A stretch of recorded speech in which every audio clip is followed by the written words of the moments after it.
మంత్రి నారాయణ వ్యాఖ్యలపై మాజీ మంత్రి కాకాని గోవర్ధన్ రెడ్డి కౌంటర్ ఇచ్చారు. ఉచిత ఇసుక ఎక్కడ అమలు కావడం లేదని టీడీపీ సొంత పత్రికలే ఘోషిస్తున్నాయని అన్నారు. ఇక అదేవిధంగా ఉచిత ఇసుక పేరిట తెలుగుదేశం పార్టీ నేతలు దోచుకుంటున్నారని పేర్కొన్నారు. జీవోలను బట్టి కొట్టి ప్రెస్ మీట్లను కూడా పెట్టే నాయకులకు ఇవన్నీ తెలియవా అని కాకాని గోవర్ధన్ ప్రశ్నించారు. అసలు రాజకీయమే తెలియని నారాయణ ఇసుక గురించి మాట్లాడడం హాస్యాస్పదంగా ఉందని ఎద్దేవా చేశారు. క్షేత్రస్థాయిలో ఇసుక అక్రమ రవాణా ఎలా జరుగుతుందో మంత్రి నారాయణ ఎప్పటికైనా తెలుసుకోవాలని హితవు పలికారు కాకాని గోవర్ధన్.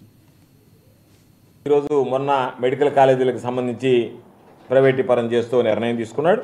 పోర్టులను కూడా ప్రైవేట్ పరం చేయడానికి ఈరోజు చంద్రబాబు నాయుడు నిర్ణయం తీసుకోవడం జరిగింది. అంటే ఈ రాష్ట్రాన్ని అభివృద్ధి పథంలో నడిపించాలని ప్రజల తరఫున ప్రభుత్వం తరఫున జగన్మోహన్ రెడ్డి గారు సృష్టించినటువంటి ఆస్తులు ఏదైతే ఉన్నాయో ఒక్కొక్కటిగా తనకు సంబంధించినటువంటి తన మనుషులకి పప్పు బెల్లాలుగా ఈరోజు చంద్రబాబు నాయుడు గారు అమ్మేసేటువంటి పరిస్థితి ఏర్పడింది రాష్ట్రంలో.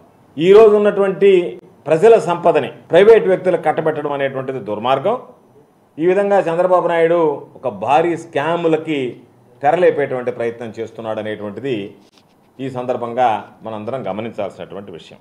అధికారంలోకి రాగానే మెడికల్ కాలేజీలని నిర్వీర్యం చేశాడు, ఆసుపత్రులని నిర్వీర్యం చేశాడు. ఇవన్నీ కూడా వీటిలో ఉన్నటువంటి పురోగతిని పూర్తిగా అడ్డుకొని వీటిని ప్రైవేట్ పరం చేయాలనేటువంటిది, అంటే విద్య కానీ వైద్యం కానీ ప్రభుత్వం అందించకూడదు, ప్రజలు డబ్బులు పెట్టి కొనుక్కోవాలనేటువంటి సిద్ధాంతం